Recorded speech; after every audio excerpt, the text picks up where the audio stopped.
All right. So y'all see the young man in front of me now. I'd like to introduce y'all all to Mr. Kedrick Nicholas, the interim president of McNeese State University. How we doing today, sir? I'm doing well. Good morning. Glad to be here. Man, I was just on the radio while we had all these commercials playing, videos, and your appointment to the position you in. I was actually telling everyone from the year 2000, 2003, I actually got to, see you on campus and actually get to know you. So I felt like this interview would be very personal to me, man. I just want to start off saying, man, we're very proud of you. I want to do a little bit more research to learn about our heritage as far as being in that top position. I don't know if that has ever happened or not, but I would. Would you be able to answer that question? Yes, no, it has not happened in McNeese history. All right, so look, before we get into McNeese, the first thing I want everybody to learn about and to know who is Kedrick Nicholas. So first off, born and raised in New Orleans. That is my hometown. I claim New Orleans today like I still live there from the 18 years that I grew up there. I was a high school athlete in many different sports, excelled heavily in football, which led to an opportunity for me to get a scholarship. That scholarship was to this university. I had several options, and I always was a different type of student that would pick, options that were different from several other people. I had friends that went to other schools to play football, and I decided to come to McNeese where I knew absolutely nobody. And came here, and it really changed my life from the standpoint of the student experience. Through that experience, being a student athlete as well, going to graduate school here, and then becoming a young professional and having the opportunity to work in many different capacities that allowed me to climb the ladder. I got my doctorate degree along the way at the University of Louisiana at Lafayette.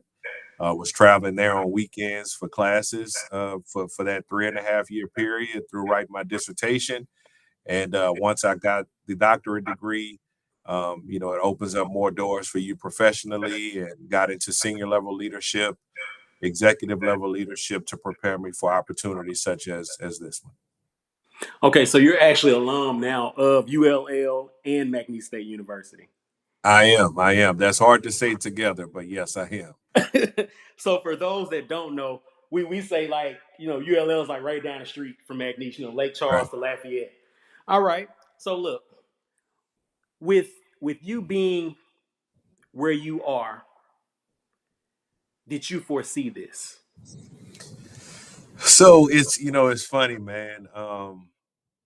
The first thing, I think about is, for anybody who thinks that a higher being is not real, my story really manifests that is true.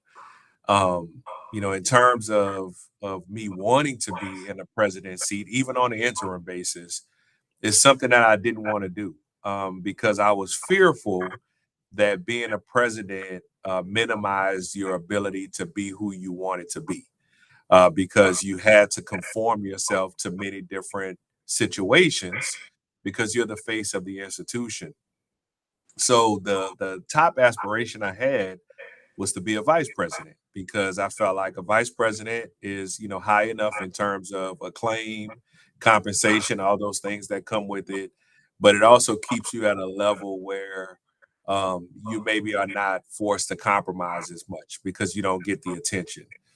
However, I mean, I can think of right now at least a few times throughout my career where people told me that I would be a president of a university one day, and even though I didn't accept it, uh, they told me that, and they were really kind of speaking prophetically as to who I would become, just based on how I presented myself. Our outgoing president, Dr. Roos, and I were extremely close. I knew his professional ambitions and knew that he wouldn't remain the president of McNeese forever, just based on his abilities.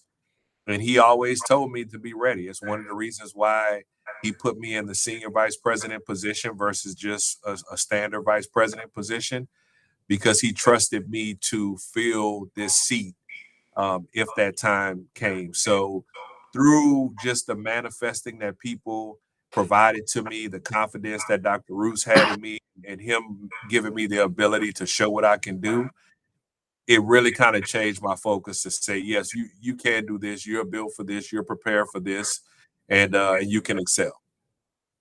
And look, I want to apologize. I said Kedrick Nicholas. I got to put the doctor in front. I got to put some respect on Yeah, your name, that's Doctor okay. Kedrick Yeah, Nicholas. I got to put that yeah. respect on. Okay, so No, look, that's okay. this leads to my next question, Ked. And I know him as Ked. So if y'all hear me Mhm. say that's who I know this young man as, but I got to put Dr. Ked now. I'm going to say Dr. Ked.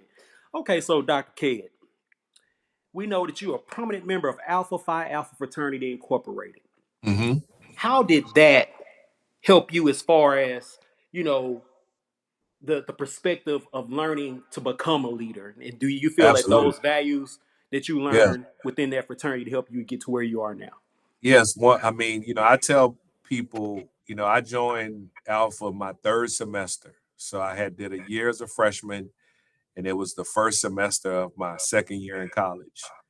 And I never understood what it meant to represent more than yourself until I joined the organization. And I had people mentor me and help me to understand that, now when you go out and you decide to do things that bring in negative attention, that negative attention is not just being brought on you, it's being brought on the organization as well.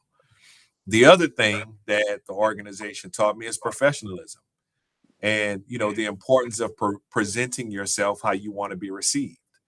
And, as a 19-year-old, who wants to put on a shirt and tie at 19? Who wants to put on a suit at 19? Almost nobody. But that was requirements in the organization. And it's one of the reasons why, even when I was a young professional, I would wear shirt and ties to work. I was a student activities coordinator in my early 20s wearing a shirt and tie to work because that's just how I was trained to present myself, because you want people to see you beyond the position that you're in the moment. And then in terms of the leadership development, I was the chapter president as an undergrad for my last 2 years in undergrad. And I had leadership roles from the time I got in, as an officer, but I led the chapter my last 2 years. So that blended with me being a leader on the football team at McNeese, specifically my senior year when I was team captain for the entire team my senior year. Like those two leadership experience, football, you're leading, 100 plus people are responding to you. At Alpha Phi Alpha, I had, 15 to 20 brothers in the chapter here on campus that were responding to me. And those things just prepare you for when you get into the professional world. Oftentimes you have to lead people who are the same age as you, sometimes people much older than you, sometimes people much younger than you. And I've always had that comfort, regardless of what space I was in, to lead because of those early stages of development that I experienced. Okay. So this leads me to my next question. And I know you're actually just appointed to the position that you're in. What has been some of the trials and tribulations you've faced in the area that you are now? And I know, like you said, you've been training, you've been, Right. I don't want to say understudy, but you've been in the position for a while. So what are Right. some of the things you foresee or have you went through? Right. So, I've said this to several people, being a senior vice president in our model, obviously Dr. Roos is the president, he was the face, but there is not anything that Dr. Roos knew that I didn't know. He and I strategized and game planned on almost every level of execution for this campus. He and I worked together through challenging situations and determining what decision the university would make on some really kind of high level situations that we experience. So I would say my response to this question is not only being an interim president, because I've been officially in the seat as of today, unofficially since Dr. Roos was named at LSU, because he almost had to go to work immediately over there. So my answer reflects that period and before. And I would say the challenge is getting people to adapt to change. When our administration came in under President Roos in the early part of 2024, we immediately implemented several changes in organizational structure and duties and expectations, operationally in some ways, that some people in the moment didn't understand. I'm not going to say that they didn't want to do it, but maybe they didn't understand it. Once we started to see what it developed, and we went from several semesters of enrollment decline to the first semester of our administration, 3.1% growth, second semester, 3.6% growth, this semester that we're in right now, 5% growth. When people started to see the fruits of the labor, then they bought in. But in the early stages, there was a lot of people scratching their heads as to, hey, what is this group doing? Why are they making so many changes? We feel like everything was fine prior to that. The other challenge, and this is a hidden challenge that you won't know unless you get in this kind of seat, is developing professionals. We are seeing a shift in the generations as far as who's coming into the professional sectors.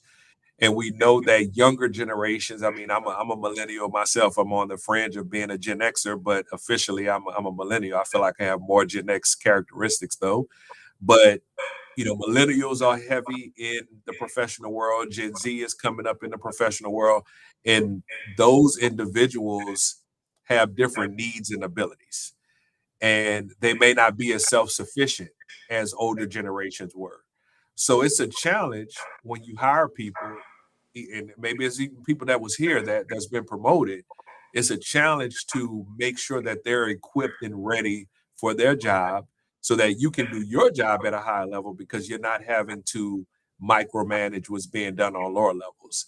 That is a challenge because that's not always the case. Some professionals require a lot more time and attention to do their jobs well. Okay, so look, I have two more questions. We'll get you out of here because I know you're a very busy person. So I want to ask you this question. So, Mm-hmm. Dr. K, what is Mm-hmm. something about you that no one else knows that you can leave with the social goals? It can be a guilty pleasure, a hobby, a talent you may have. What's something about you Yep. that No, no I'm one? I'm ready. Like anytime I did icebergers and stuff, this was always my go-to because I know it's unexpected. But I play the piano, and I don't play consistently anymore. I probably would have to sit there, for a few hours to kind of get myself comfortable. But I took piano lessons as an adolescent for a few years. Even played a little bit in the church that I grew up in. Every now and then, on special occasions, I would play.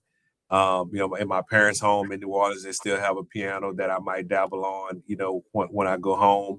But yes, that was a passion of mine. In one phase, when you're young, you go through phases of wanting to do things, and playing the piano was one for me. My mom made a way for me to get piano lessons, and like I said, I did it for 3 years, and some of the talent still sticks with me today. Okay, so we can call you a pianist. I'll take it. I got you. Okay. So look, what advice do you give someone who want to follow your path and your journey to maybe possibly be a president of a university? What Yes, advice do you thank give? you. Thank you for that question. So it's several things I can think about, but the main thing that I tell aspiring leaders is never walk into a room and leave out without people knowing you were there. That doesn't mean be arrogant. That doesn't mean be disruptive. That just means find a way to contribute. Because when you contribute, you show who you are and what your abilities are, and the case is made for you. You don't have to make the case for yourself. People can quickly tell when a person adds value to a conversation, to a situation, to an office environment, whatever it may be. So that is my advice, is always make, and I don't care if you're a teenager or if you are a seasoned professional, any space you go in, find a way to leave your mark and leave an impression on those who are also in that space that can play a huge role in your elevation in the future. Okay. And for those, what if you wanted to send out this message for, recruiting to get people to come to McNeese, why not Yeah. McNeese? You said why not? Why not McNeese? I'm saying like go pokes, like what message would you give to anyone that's watching now to Oh, okay, send I their got you. children to Okay. McNeese State University? Yeah, so I mean, McNeese is a community I say like no other. Like it's very connected from the community level all the way down to the student level. The students are the foundation. We put the students first in everything that we do. The student voice is very strong, influential, and respected. Our employees on campus, that's our faculty members in the classroom, as well as our staff that are in administrative units, are extremely dedicated to our students and their success and them having a productive campus experience. We have a high level of accountability on campus. We're transparent in how we operate. And we have a deep sense of trust that permeates throughout the campus. And also, McNeese is a place where, regardless of what you want to be, you can become what you want to be with McNeese being the foundation. So, I put our campus experience, I put our academic prowess, I put our employees up against any higher ed institution in this country, and that includes even some of the elite institutions. Some people want to go to very large institutions, but if you want to go to an institution that's mid-sized, where you will be known as a person and not a number or a revenue stream on the chart that we're looking at bottom line figures, then come to this institution because we will know who you are and we will put you in the position to be successful beyond college. All right, look, that's our show. Dr. Ked, look, I really appreciate you taking out time to actually sit and talk with me. You already know before the vision, we get the call, you up. Once again, we appreciate you, man. We up out of here, man. We go Thank you. holla. Go Pokes. Go Pokes.